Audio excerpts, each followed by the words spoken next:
Bienvenidos a Comprensión de los Tiempos, a la clase de Historia de la Civilización Occidental con el doctor Kyle Bauer.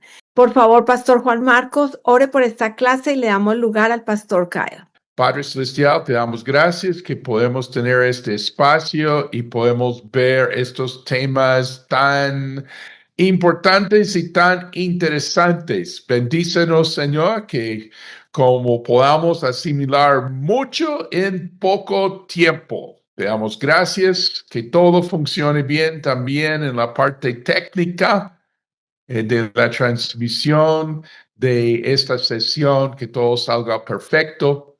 Te damos gracias en el nombre de Cristo Jesús. Amén. Adelante, doctor Bauer. Saludos para todos. Nuevamente, gracias por estar en esta clase de historia de la Iglesia y de la civilización occidental. Bienvenidos a esta sesión. Si se recuerdan de la última sesión, tenía notas largas y solo alcancé la mitad. Estamos en la Edad Media, de aproximadamente el año 1000 hasta 1400. Estos 400 años abarcan lo que es la Edad Media o la Alta Edad Media. Y no alcanzamos a hablar de todo lo que quería hablar. Entonces, esa es parte 2 de la sesión pasada, fue la parte 1. Entonces, hay que recordar dónde estamos en la historia. Desde el año 1000 hasta 1400 estamos en temporada de tensión entre papas y reyes. Estamos entre las cruzadas, pero nosotros tenemos los pre-reformadores. Estamos llegando al año 1517, donde Martín Lutero es catalítico para la gran reforma de la iglesia. Pero la pregunta es, ¿por qué necesita la iglesia reformación? Por lo menos en los ojos de muchas personas. ¿Y por qué el protestantismo, los protestantes, surgieron con tanta fuerza? No es solo por Martín Lutero. Como he dicho una y otra vez en esta clase, nada sucede en un vacío. Hay razones por las cuales habían la necesidad de reformación. Tenemos que recordar la superestructura de la iglesia en estos momentos, de que la iglesia se creía el dueño de la salvación y la condenación. Entonces, si haces algo para la iglesia, entonces perdonado eres. Si haces algo en contra de la iglesia, excomulgado y condenado eres. La excomulgación no es solamente de que ya no puedo asistir a la iglesia. No, ya condenaron mi alma eterna. Entonces la iglesia tenía apoderada a toda Europa, pero en las franjas de la sociedad tenemos gente que Dios levantaba con piedad, con humildad, con buena teología y un corazón servicial hacia la gente. Y estos que vamos a hablar en unos momentos eran los místicos. Y yo sé que esta palabra suena un poco raro, pero en un rato voy a explicar todo esto. Pero es tan importante saber de que estos místicos, estos hombres y mujeres de gran fe, de gran humildad, de gran piedad, ellos hicieron el camino para que luego Martín Lutero viniera e hiciera esta reformación, y agarró tanta fuerza porque habían cosas sucediendo, agitándose en estos momentos.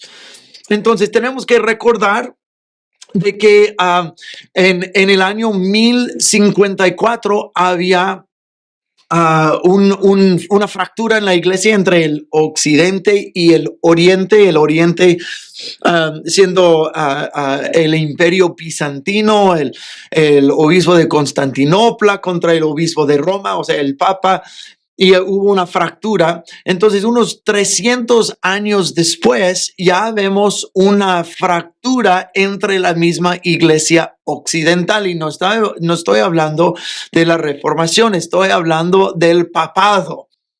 En el año 1304, el Papa Benedicto el noveno murió en este año.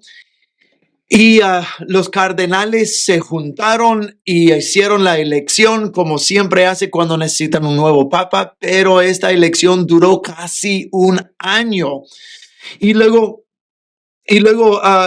poco después, como unos 10 años después, en el año 1314, este Papa Benedicto el noveno murió. Y la siguiente elección, o sea, los cardenales no se reunieron por 2 años, 2 años sin papa. Finalmente, el cónclave se reunió en Lyon, Francia, y un hombre francés fue elegido papa, Juan el 22, en el año 1317. Pero este decidió vivir en Avignon, Francia, en vez de en Roma. Fue coronado frente del rey de Francia, es francés de Francia y dice, no, pues yo voy a vivir aquí en Avignon en vez de Roma. Y eso subraya la mentalidad del Papa el tiempo, porque el Papa supuestamente es el obispo de Roma. Pero si el obispo de Roma y no vive en Roma y vive en Avignon, Francia, tenía una mentalidad diferente de que su obispado, su papado no fue en Roma, fue la iglesia entera. Entonces, si es la iglesia entera, entonces yo puedo ser el Papa donde yo quiera. Entonces escogió Avignon, Francia, y desde el año 1316 hasta el año 1377, aproximadamente, o lo que ellos dicen aproximadamente 70 años, y llaman este periodo aproximadamente 70 años, la cautividad babilónica de la iglesia. ¿Por qué dicen así? Porque en el libro de Jeremías, el profeta Jeremías profetizó de que Babilonia iba a desterrar a Israel de su tierra, llevarlos cautivos a Babilonia, y eso iba a durar 70 años. Entonces, aproximadamente el mismo periodo de tiempo que el papado no estaba en Roma, estaba en Avignon, Francia.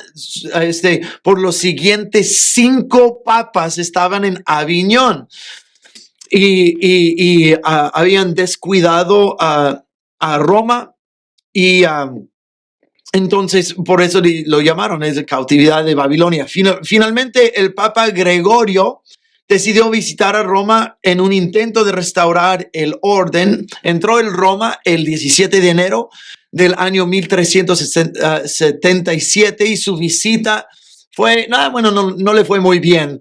Y 3 meses después, en el 13 de marzo 1378, él murió.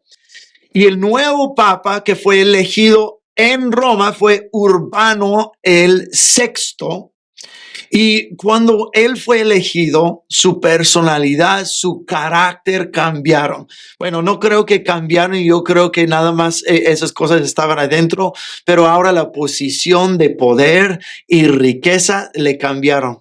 Y eso me lleva a una reflexión personal fuera de la historia. Nada más eso provocó ese pensamiento de que el poder y el dinero cambia a la gente. Muchas veces cambia a la gente. Y tal vez uno pregunta, pues, ¿por qué si el Señor es el dueño de todo el oro y toda la plata, por qué no me da más? A lo mejor es en su gracia, en su misericordia, que no nos da más, porque cuando estamos en necesidad, estamos más apegados, más aferrados a Él. Pero Dios sabe lo que está en la mente y el corazón de uno, de darle poder y darle riqueza. Pues ya uno se va desprendiendo de Dios. Y no, eso es algo que pensar un poquito, regresando a la historia. Entonces, Pero debido al cambio del carácter del nuevo Papa, de Urbano el VI, algunos de los cardenales se reunieron y eligieron un nuevo Papa, Clemente el VII. Ahora, Urbano el VI está en Roma. Adivinen dónde se fue a vivir Clemente el VII. Ya lo adivinaron, en Aviñón, Francia.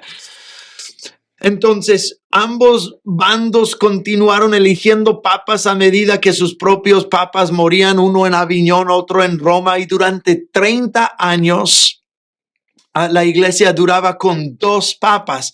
Y los cardenales de ambos bandos acordaron reunirse en el concilio de Pisa. No pizza con la pizza, la Pisa, la ciudad de Italia. Ahí despusieron a ambos papas y eligieron un nuevo papa, Alejandro el V. Sin embargo, ninguno de los otros papas aceptaron dimitir. Había ahora un empate entre 3 papas. Ahora, por un periodo corto, había 3 papas de la Iglesia Católica. Y luego se convocó otra vez un concilio en Constanza, Alemania, donde eligieron a Juan el 23. Papa Juan el 23 disculpa, en el concilio no le eligieron, lo quitaron. Y fue encarcelado ¿Qué cosa? Y luego eligieron a Martín el V. Y no, hombre, que este papa aquí despusieron eso, cambió y ahora hay 2, ahora hay 3. Y es todo un revoltijo. Por fin, el Papa Martín el V fue seleccionado en el año 1417 y eso por fin sanó la fractura entre la iglesia occidental. Ahora estamos a partir de 1417 ya tenemos un solo papa pero por estos años, híjole,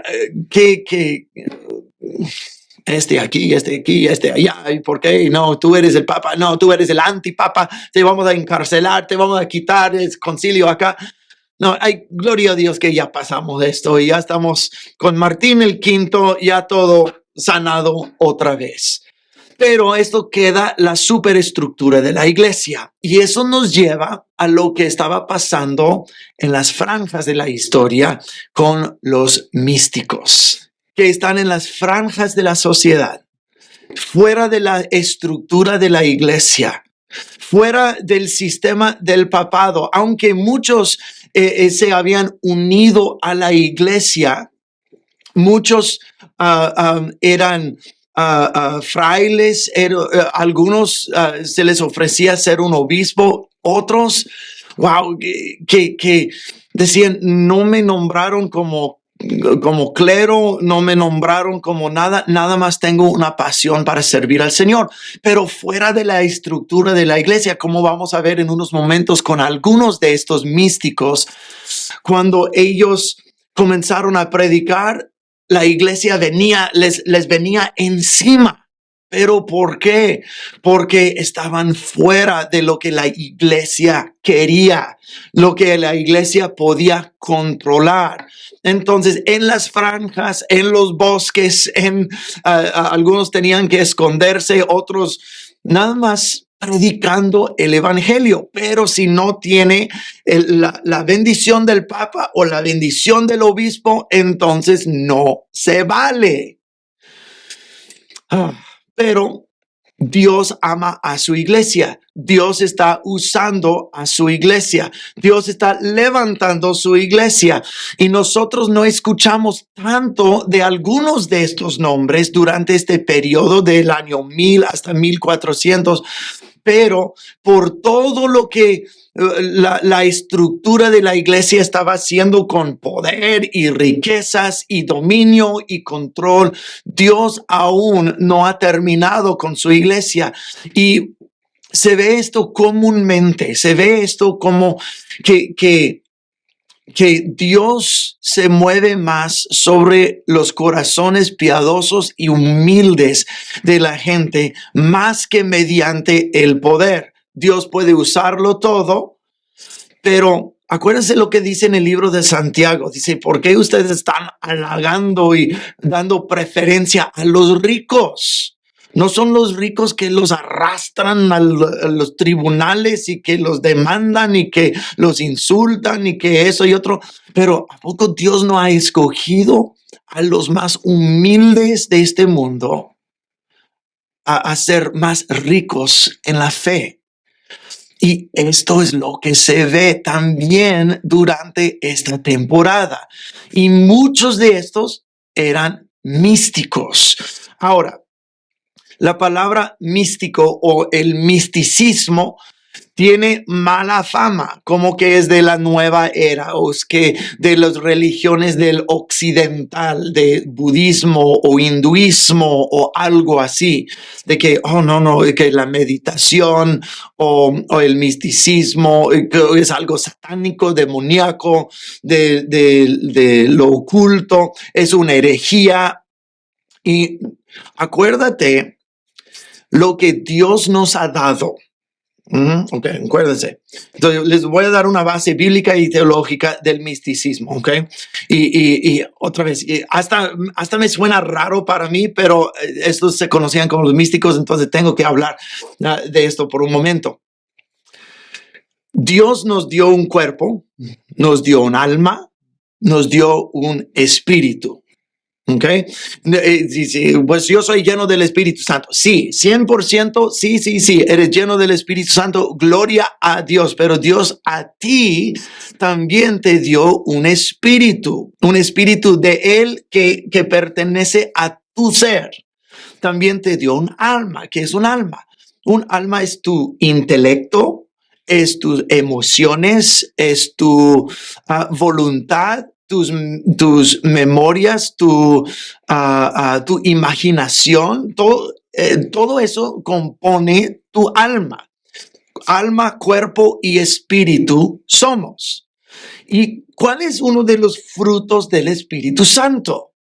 Uno de los frutos es el dominio propio. Ahora, en mi clase de disciplinas espirituales, yo hablo mucho de eso y no quiero volver a repetir toda mi clase de las disciplinas espirituales, pero ahí yo lo profundizo más. Pero déjame seguir con este tema por un momento para que no haya malentendidos. Uno de los frutos del Espíritu Santo es el dominio propio. ¿Y cómo clasificamos al dominio propio? Cuando estoy enojado con alguien, no le doy un golpe. Excelente. Eso es parte del dominio propio, ¿de acuerdo? O si tengo ganas de nieve, como un poquito de helado y no un galón de helado. Ok, excelente. Es parte del dominio propio. O si me lastimo, no salgo con malas palabras. Ok, bien. Eso es parte del dominio propio. Pero el dominio de uno no debería ser todo de uno. O sea, no solo controlo mi cuerpo, pero ¿a poco no puedo controlar mi mente? Claro que sí. Controlo lo que ingresa en mi mente, las cosas que veo, las cosas que consumo con la mente. Eso es parte de controlar a uno. Pues, uno puede controlar por dónde va la mente. En el libro de Colosenses capítulo 3 dice, fija tu mente en las cosas de arriba y no las cosas de este mundo. Eso dice que intencionalmente puedes voltear la mente para un lado u otro. Filipenses capítulo 4, mis hermanos, lo que sea noble y puro y recto y de buen reporte, fija la mente en estas cosas.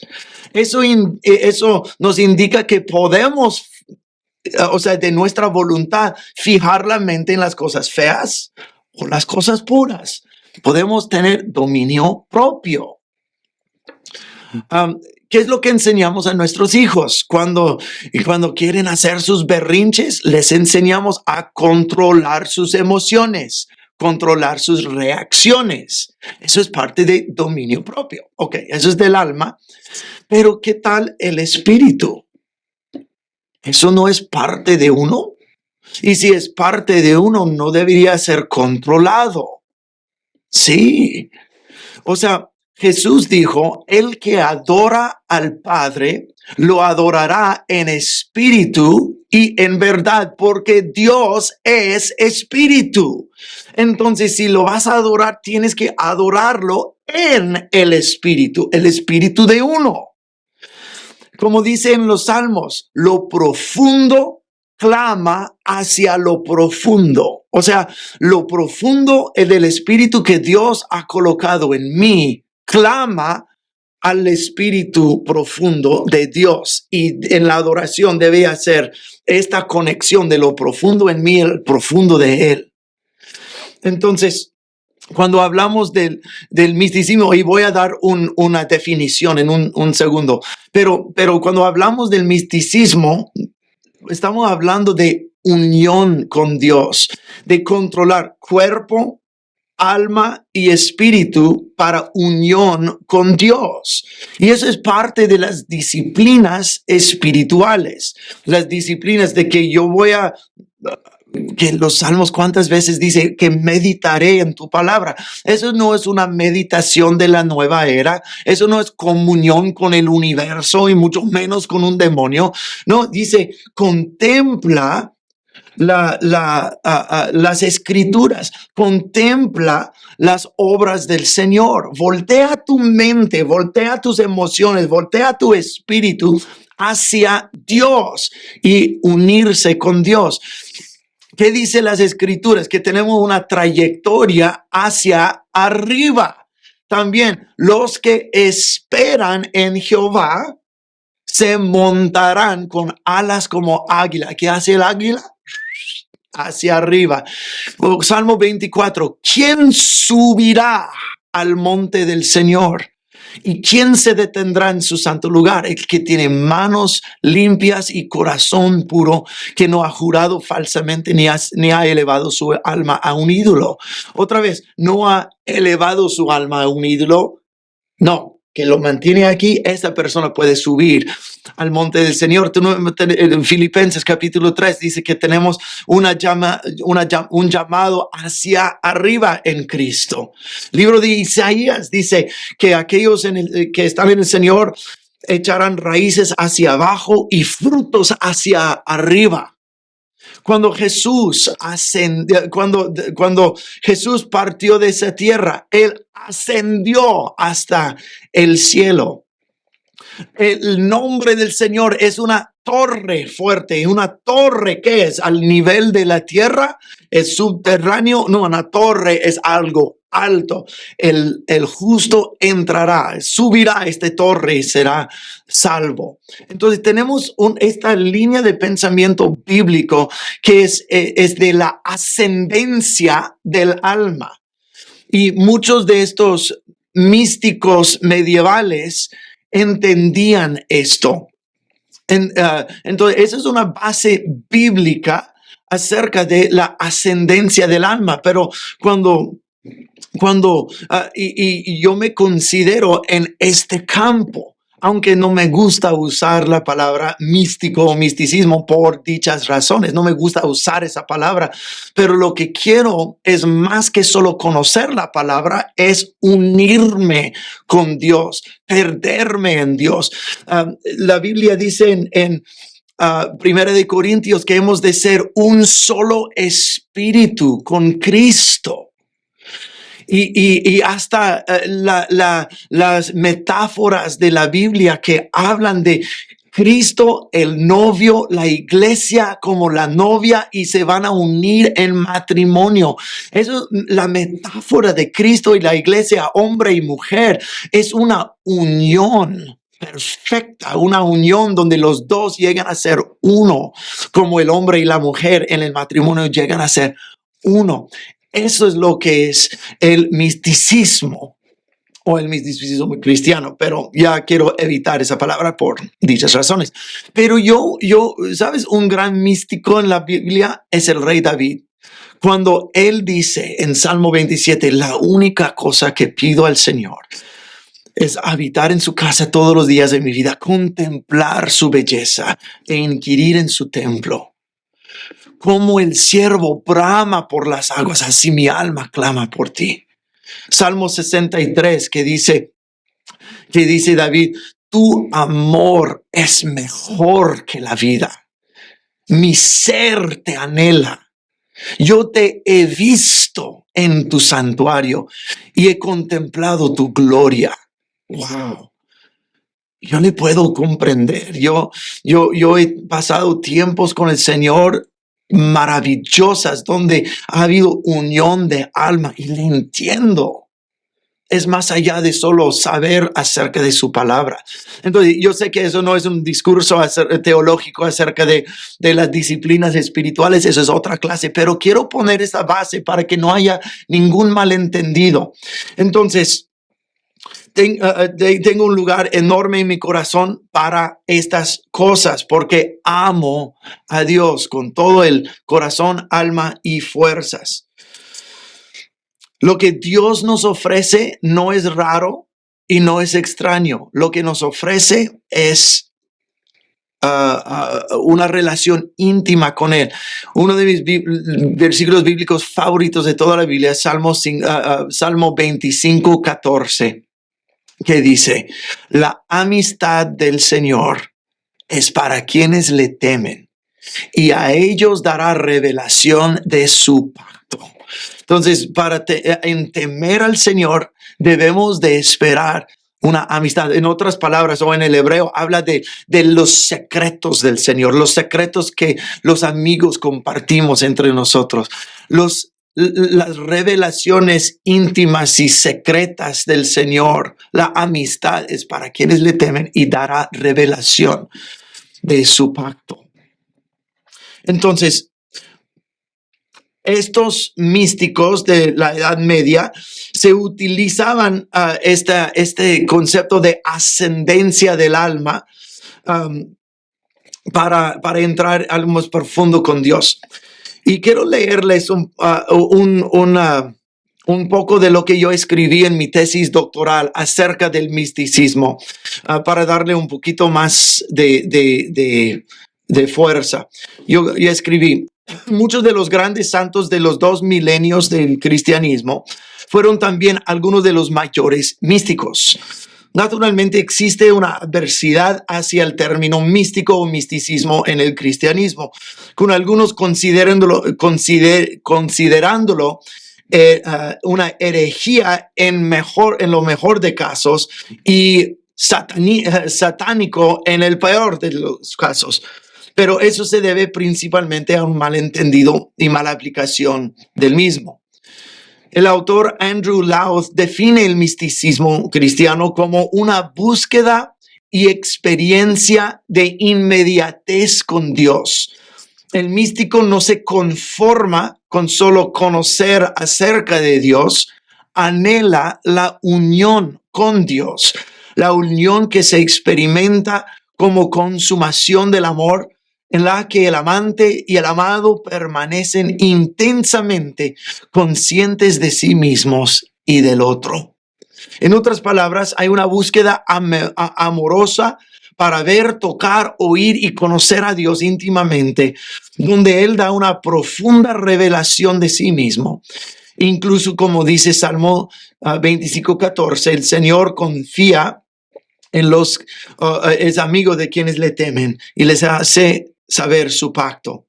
Las escrituras muestran claramente que la confianza, la amistad y los secretos y las revelaciones de Dios están disponibles para quienes lo deseen y caminen en una relación adecuada con Él.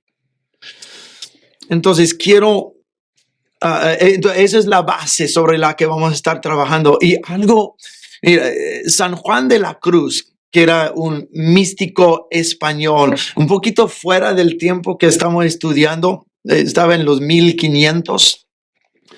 Pero San Juan de la Cruz escribió el libro La Noche Oscura del Alma, que yo he leído y yo saqué muchas buenísimas cosas de este libro.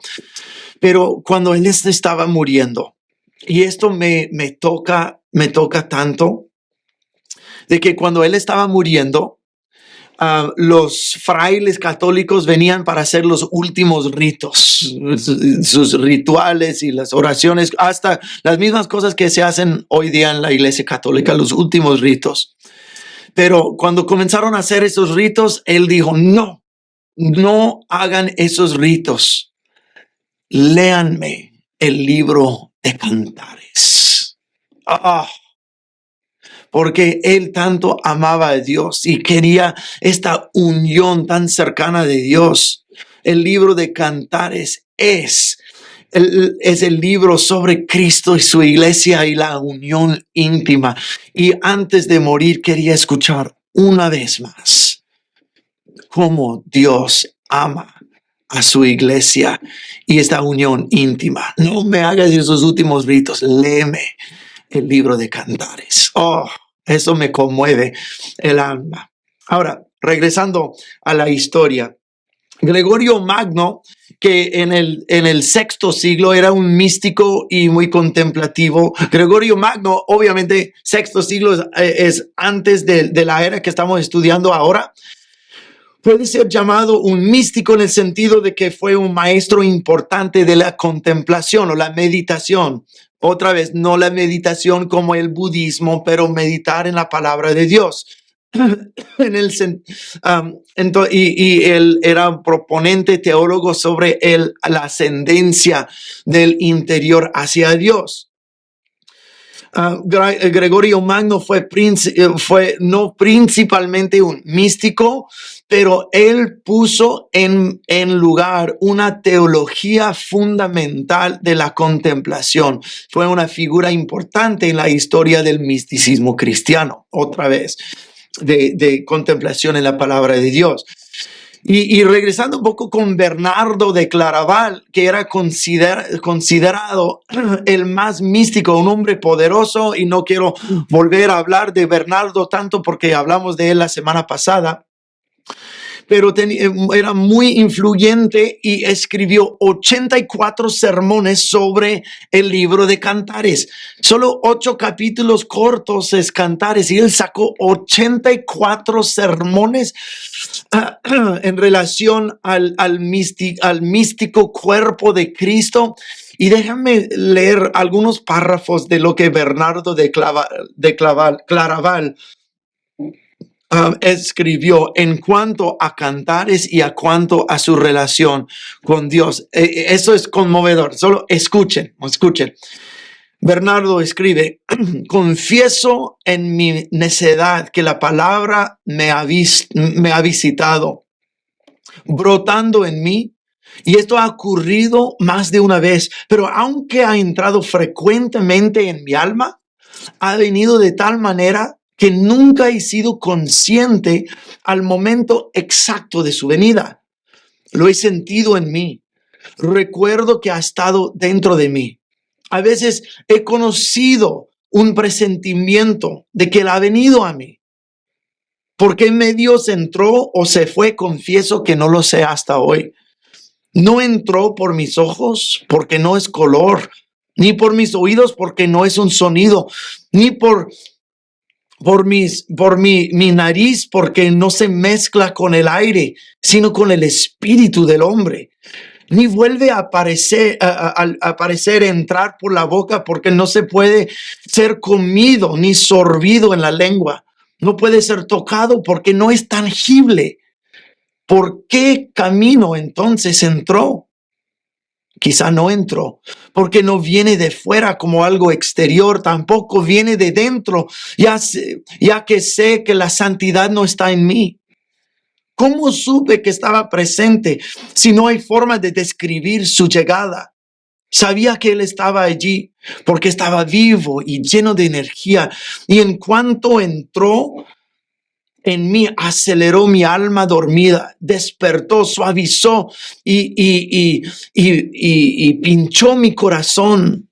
Hasta entonces, en un estado de estupor tan duro como una piedra, Entonces comenzó a arrancar y destruir, a plantar y crecer y regar los lugares secados y secos e iluminar los rincones oscuros, abriendo todo lo cerrado, calentando todo lo frío, enderezando los caminos torcidos y suavizando los lugares ásperos.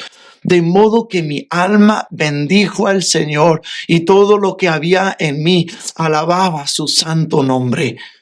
Así que ascendí a la parte superior de mi alma y más alto reinaba aún más la palabra de Dios. Exploración extraña. Me adentré en las profundidades de mi alma y le percibí en profundidades aún más bajas. Miré fuera, vi que Él estaba más allá de todo. Miré dentro de mí, Él estaba más cerca de mí que mi propia alma. Así que me he llenado en cierta medida de la belleza de su belleza y me he maravillado de la inmensidad de su poder. ¡Qué palabras más bellas! Cosas que seguro que tú y yo hemos experimentado también. La cercanía de su presencia, pero es totalmente diferente a nuestro mundo sensorial. Es lo profundo, clama lo profundo. Eso es el corazón del místico. Y tenemos el Santo Bonaventura, que también se convirtió en un líder de la orden franciscana en el año 1257. Que él creía que a través de la oración y la meditación uno podía unirse con Dios y que esta unión aportaría entonces la comprensión del conocimiento divino. Entonces tenemos santos como Bernardo y Bonaventura, y luego un poquito después de Bonaventura, Johannes Eckhart, que se llegó a conocerse como el maestro, Meister Eckhart, que fue uno de los grandes influyentes místicos durante las edades medias. Que él decía, uno puede perderse en Dios. Pero a pesar de su misticismo, tenía grandes capacidades intelectuales. O sea, otra vez, el alma y la mente no están en contra del espíritu, no están en desacuerdo. Dios nos dio todas esas facultades para conocerle aún más profundo y para arraigarnos, para que en nuestra búsqueda de Dios no vamos a lados raros. Nos dio su palabra para anclarnos. Entonces, todo este misticismo y conocer a Dios está firmemente arraizado en la palabra de Dios y no fuera de la palabra de Dios. Entonces, en el año 1300 a 1361 tenemos un hombre francés, Juan Tauler. Juan Tauler enseñó la idea que la unión con Dios impulsa a uno a servir con amor y a hacer buenas obras. 100% de acuerdo. Juan Tauler estaba bajo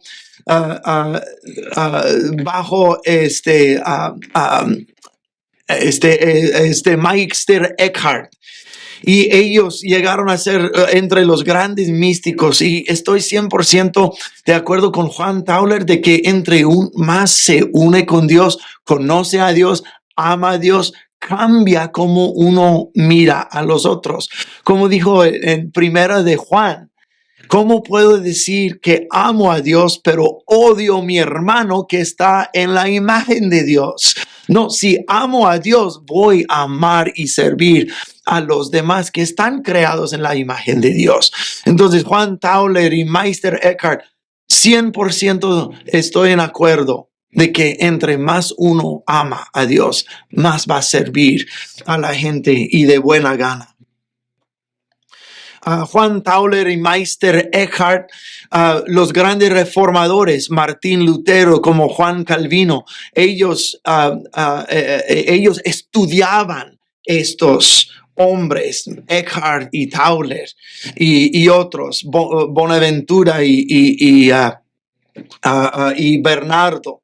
Tenemos a Catalina de Siena y Teresa de Ávila. Estas personas eran más protestantes mucho antes de que ocurriera el protestantismo. Ellos eran reformadores antes de la reforma.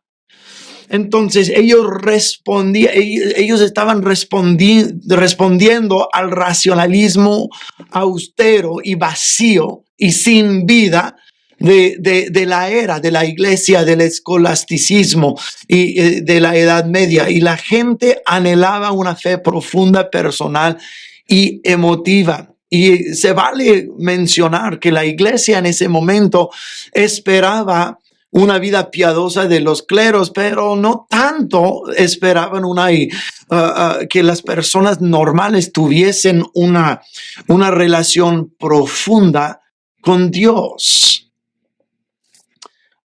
Pero el ser humano anhela estas cosas y Dios levanta a esos reformadores, a estos místicos, a esos que solo buscan la presencia de Dios y servir a gente dentro de la estructura de la iglesia y algunas afuera, pero como ellos estaban haciendo algo que la estructura de la iglesia no estaba haciendo, eso levantaba persecuciones también en contra de ellos. Entra entonces la Inquisición. Eso es donde dejamos la sesión pasada en la Inquisición, pero la Inquisición era un tribunal católico romano que para el descubrimiento y castigo de la herejía. Y se vale decir de que al principio de la Inquisición estaban buscando solamente herejías dentro de la iglesia, como los cátaros, como hablé de la semana pasada, que voy a mencionar en un ratito.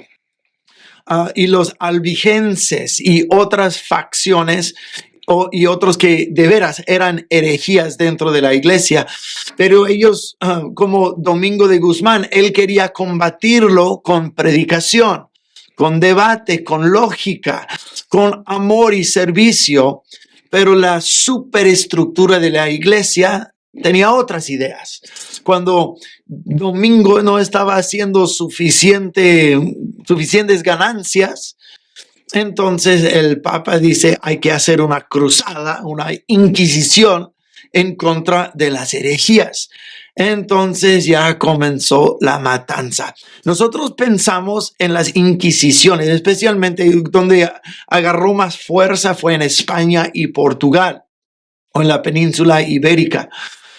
Y es donde se hizo más famoso, pero estaba más también en Italia y en Francia y hasta en el Nuevo Mundo. No hemos llegado al Nuevo Mundo todavía. Tal vez en 2 sesiones más vamos a hablar del Nuevo Mundo.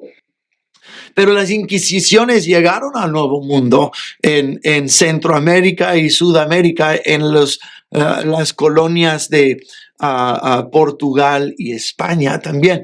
Y es muy interesante saber, porque pensamos de las inquisiciones como estaban en la Edad Media, y eso es donde comenzaron, pero no terminaron hasta solo hace 170 años, en los 1800 y feria, cuando fue la última Inquisición. O sea, no fue tan lejos de nuestra era en la historia. Entonces, fue en el año 1252, eso quiere decir que por casi 600 años duraban esas inquisiciones. El Papa Inocencio IV ordenó a los dominicos emplear la tortura para erradicar a los herejes. Para el año 1255, la Inquisición estaba en plena fuerza y en toda Europa central y occidental, aunque nunca se instituyó en Inglaterra ni en Escandinavia. Entonces, inicialmente se abría un tribunal en lugar de en un lugar y se publicaría un edicto de gracia convocando a quienes fueran conscientes de herejía a confesar tras un periodo de gracia. Los funcionarios del tribunal podían hacer acusaciones y muchas veces esas acusaciones no fueron muy bien fundadas. Los acusados de la herejía eran condenados con un auto de fe, o sea, y un clero asistía a las sesiones y dictaba los castigos que incluían confinamiento, abuso físico, tortura y amarrarlos a una estaca y quemarlos. Al final de la Inquisición, ellos habían quemado a 32,000 personas. Dije hace un momento que originalmente la Inquisición fue para la herejía en la iglesia, pero llegó a incluir a los judíos de Europa también. Y ellos, la iglesia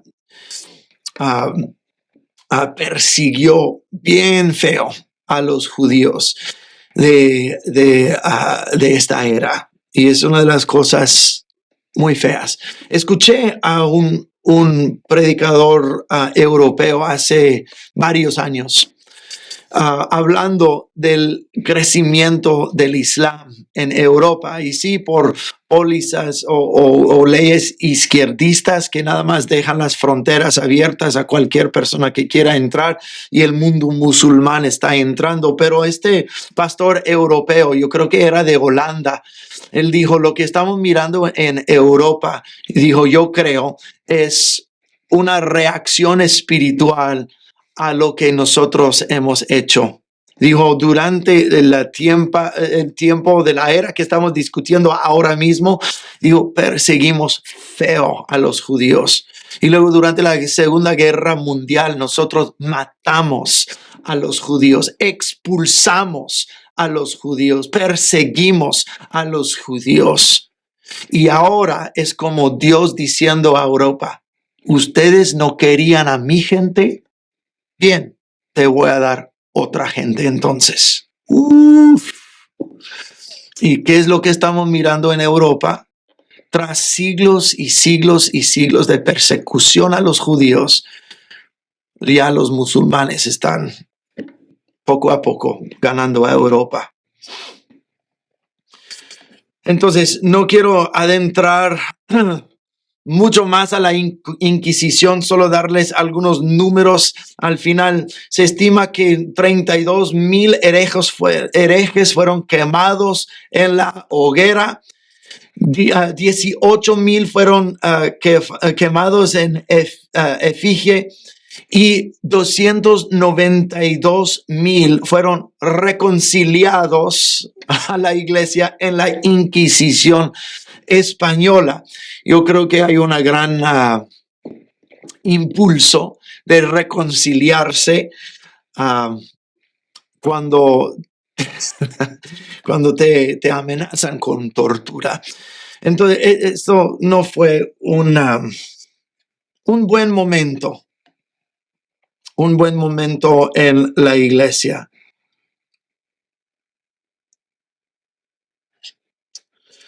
En cuanto a buscar la herejía y las inquisiciones, todavía se levantaban gente como Pedro Waldo y los cátaros. Los cátaros eran ellos se adherían a una herejía más parecido al gnosticismo. Ya hablé del gnosticismo en otras sesiones, entonces no voy a recalcar esto, pero ellos no usaban el gnosticismo como conveniencia a la carne, sino que toda la carne, todo lo físico, todo el material es mal.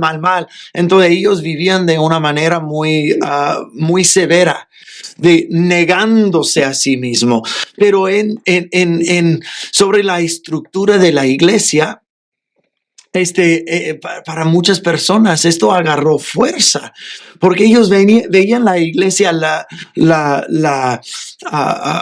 riqueza y el poder de la iglesia y otras personas viviendo de una forma muy diferente y les llamaba la atención de una forma piedosa. Algunos no herejes, otros herejes, los dos estaban agarrando fuerzas.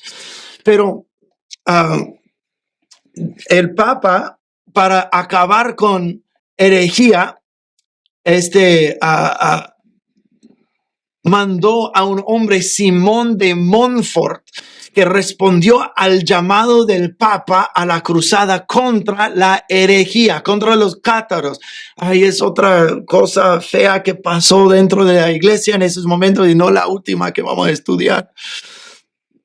Él fue a la ciudad Béziers en Francia y exigió que la ciudad entregara a los 222 herejes cátaros conocidos ahí.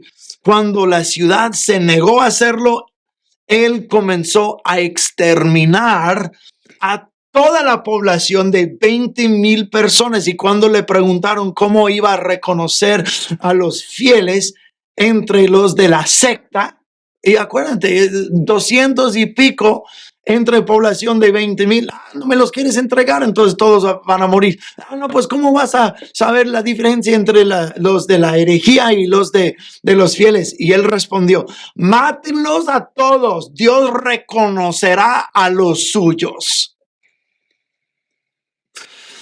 Mira, son cosas así que la gente mira atrás en la historia y quieren denunciar al cristianismo. Pero nosotros sabemos que Simón de Montfort, que hizo esto, no era nada parecido a un cristiano. Los que seguimos a Cristo no hacemos estas cosas, pero lo hizo en nombre de Dios. Esto es lo que es romper el mandamiento: no tomarás en vano al Señor tu Dios. No tomar en vano a Dios no es solamente usar el nombre de Dios en una mala manera. Es tomar la palabra de Dios sobre uno mismo y decir, yo pertenezco a Cristo, y luego mato a 20,000 personas. En el nombre de... No, pusiste sobre ti en vano el nombre de Dios. Así que la gente maldice a Dios en vez de bendecirle a Dios. Como Jesús dijo, no escondas tu luz, pero déjala brillar para que el mundo vea tus buenas obras y glorifiquen al Padre que está en los cielos. Jesús dijo, haz buenas obras y así todos van a glorificar a Dios. Pero en esa temporada, tantos en la iglesia rompían el mandamiento, no tomes en vano al nombre de Dios. Pertenecemos a Dios, matémoslos a todos. Pertenecemos a Dios, expulsar a los judíos. Pertenecemos a Dios, dame más poder y riquezas. Es tomar el nombre de Dios en vano.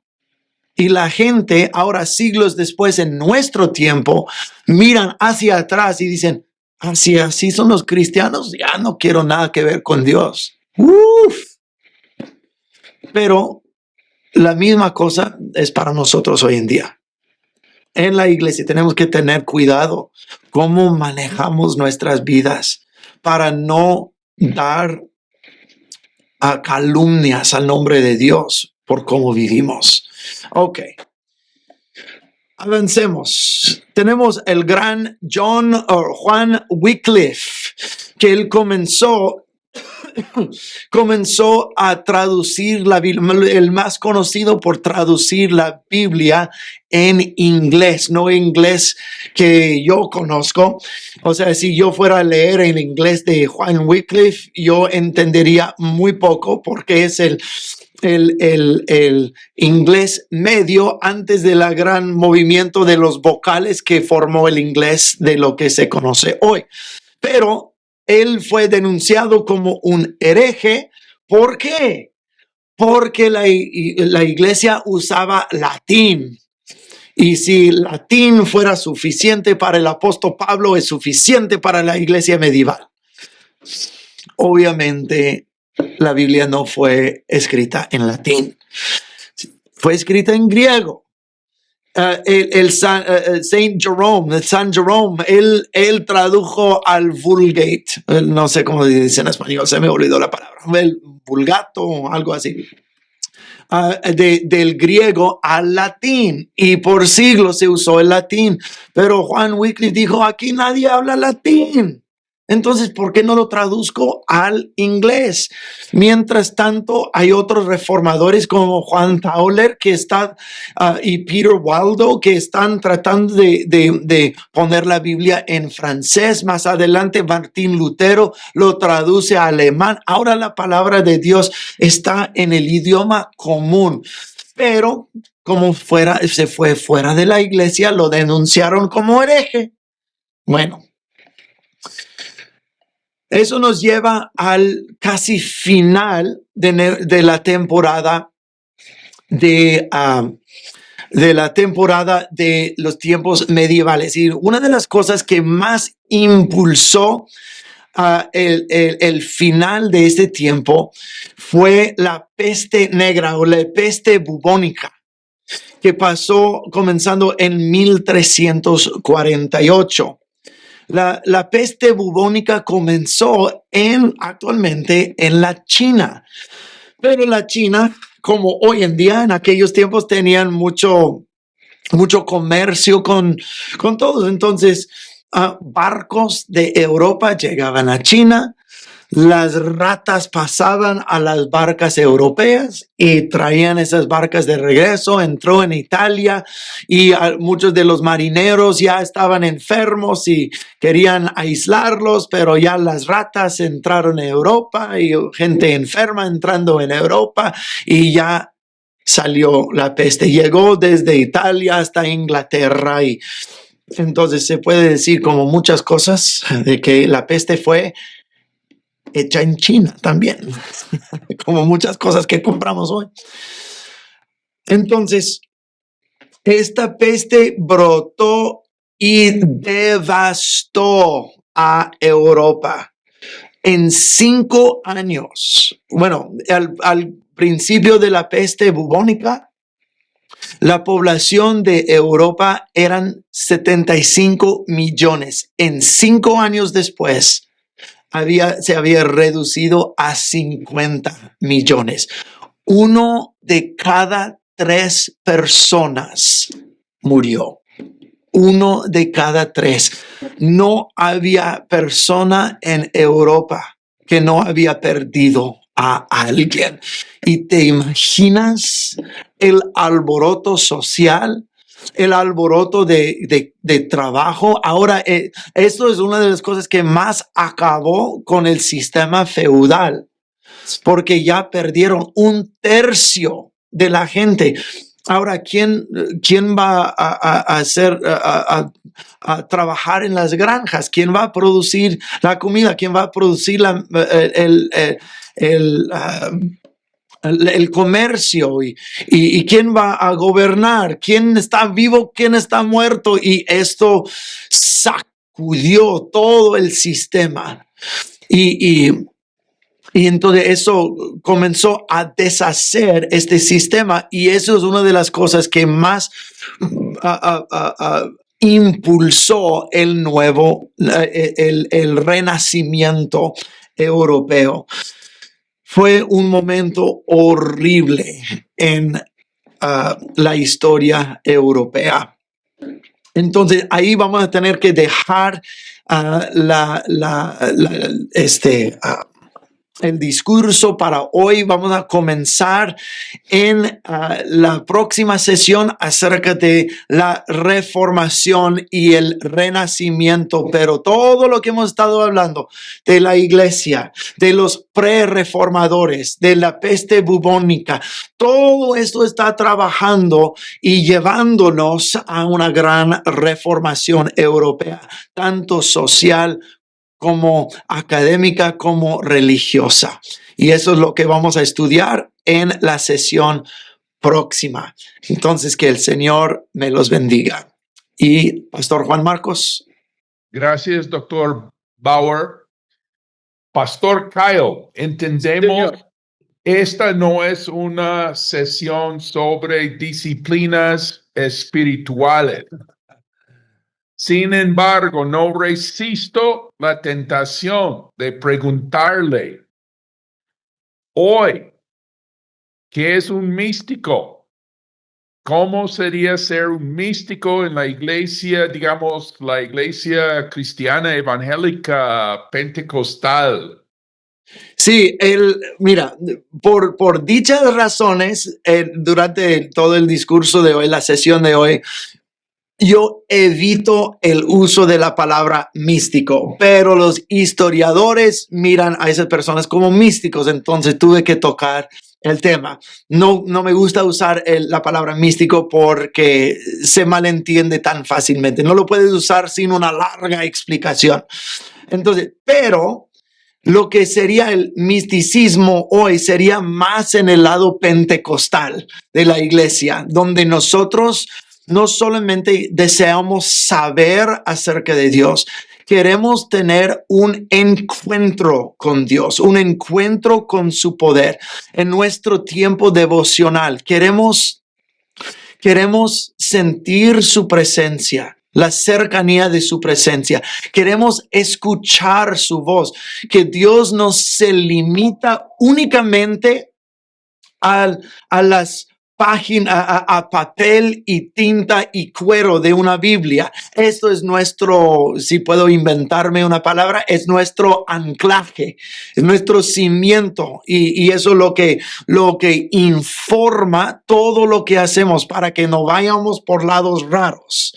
Porque la gente que no necesito la Biblia, solo necesito mi comunión con el Espíritu Santo. Ay, abusado, cuidado, porque ahí van las cosas donde se va el misticismo raro. No, todo está bien arraigado en la palabra de Dios.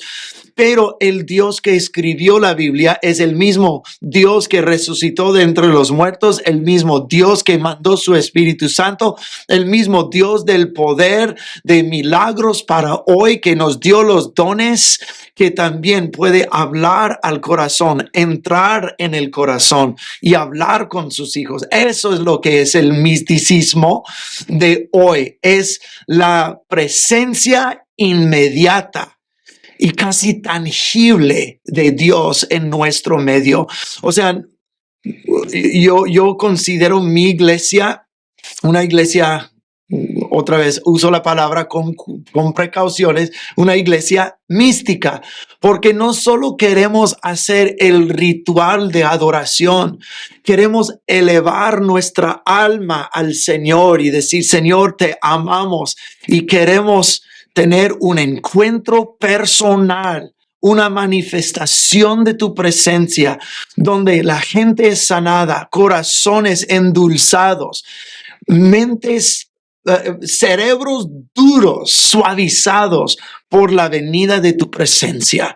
Y esto es lo que significo con misticismo y cómo se ve hoy en día. ¿Ellos cambiaron la iglesia o no lograron cambiar, digamos, el ambiente espiritual generalmente? ¿Cómo es, digamos, Sí. ya el aval de todo eso? Sí, ellos cambiaron el ambiente de la iglesia. Todavía tenemos, hay la superestructura de la iglesia católica, el poder de los papas y poder de los obispos y de los cleros y obviamente muchas personas involucradas con la iglesia, pero es por esa razón que los historiadores los llaman los pre-reformadores. O sea, la reformación de Martín Lutero, como he dicho muchas veces en esta clase, nada sucede en un vacío.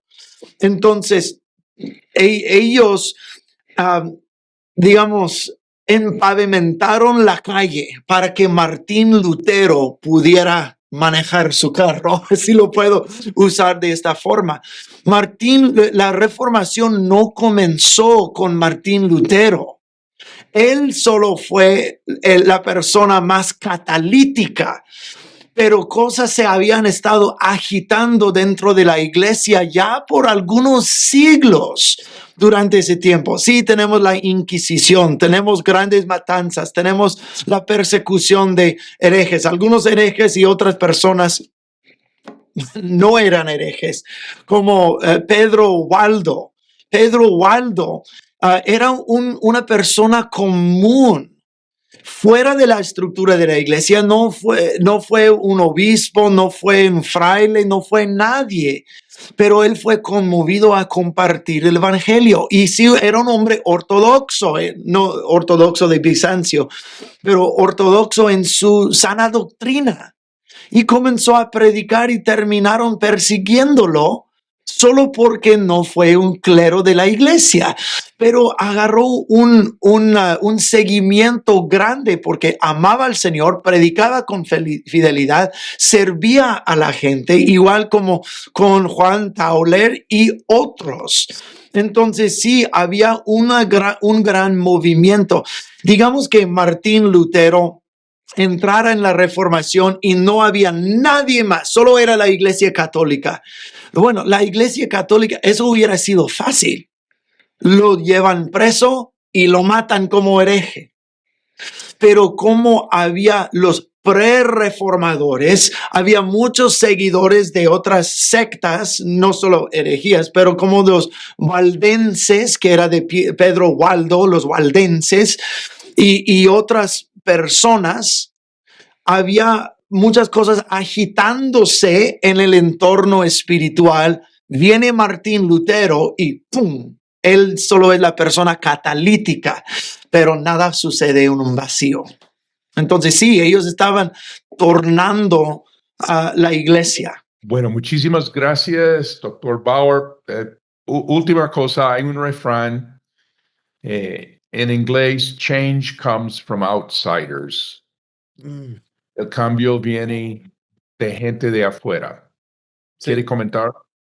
Sí, y yo hice referencia a esto de que es la gente en las franjas, porque la gente que estaban al centro del poder, el Papa, los obispos, el clero de la iglesia, ellos ya tienen su poder establecido, ya tienen sus posiciones, pero es en las franjas, con gente que amaba la iglesia como el cuerpo de Cristo, como la novia de Cristo, pero no amaba la estructura de la iglesia. La gente que la estructura de la iglesia no quería reconocer, pero ellos eran fieles al Señor y ellos eran los de afuera. Y ellos venían y comenzaron a cautivar el corazón de la gente. Entonces sí es cierto, este dicho es muy cierto. El cambio, porque cuando uno está dentro de algo, está muy cerca y está ciego a sus propias fallas, sus propias debilidades. Por eso uno viene de afuera y puede ver con más claridad que uno. Y esos son los movimientos que se ven en la iglesia en esa era también. Gracias, doctor Bauer. Vamos a orar. Padre Celestial, te damos gracias por todo lo que hemos podido asimilar hasta aquí y pedimos que seas tú bendiciendo a nuestro instructor de manera muy especial y todos que estamos tomando en comprensión de los tiempos esta historia de la civilización occidental. Bendícenos aún en el día de hoy, te lo pedimos en el nombre de Cristo Jesús. Amén. Muchas gracias, pastores. Dios los bendiga. Dios bendiga a cada uno de los asistentes a esta clase y que el Señor siga dándonos entendimiento de la historia y mientras nosotros hacemos historia. Entonces, solo me queda decirles, si uno se ha suscrito a nuestro canal, suscríbase. Eso nos ayuda a seguir propagando todas estas enseñanzas a través de la tierra. Lo hacemos en comunidad, no lo hacemos solos. Lo mismo que por sus donaciones, también seguimos adelante creando nuevos recursos para Latinoamérica. Además, la otra forma de que nos puede ayudar es poniéndole un me gusta, haciendo comentarios, compartiéndolo a través del WhatsApp. Comparta estas enseñanzas y que otros sean bendecidos. Y más cuando vemos que aquel día se acerca. Dios les bendiga.